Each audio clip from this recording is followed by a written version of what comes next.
স্থানীয় সময় বুধবার গভীর রাতে পাকিস্তানের আজাদ কাশ্মীরের মুজাফফরাবাদ সহ বিভিন্ন জায়গায় ক্ষেপণাস্ত্র হামলা চালায় ভারত। এতে ভয়াবহ বিস্ফোরণে কেঁপে ওঠে চারপাশ।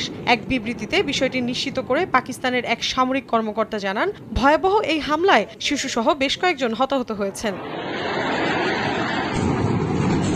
পাকিস্তানের আন্তঃবাহিনী পরিদপ্তরের মহাপরিচালক লেফটেন্যান্ট জেনারেল আহমেদ শরীফ চৌধুরী জানিয়েছেন, ভারত তাদের কোটলি, ভাওয়ালপুর এবং মুজাফফরাবাদ সহ বেশ কয়েকটি স্থানে মধ্যরাতে কাপুরুষোচিত হামলা চালিয়েছে। তিনি আরও বলেন, পাকিস্তানের বিমান বাহিনীর সব বিমান আকাশে রয়েছে। ভারতের আকাশসীমা থেকে এই ন্যাক্কারজনক হামলা চালানো হয়েছে। তাদের বিমান পাকিস্তানের আকাশসীমায় প্রবেশ করতে পারেনি। এমনকি কয়েকটি জেট ভূপাতিত হয়েছে বলেও দাবি করেন তিনি। পাশাপাশি সঠিক সময় বুঝে হামলার জবাব দেওয়া হবে বলেও স্পষ্ট বার্তা দিয়েছে আইএসপিআর।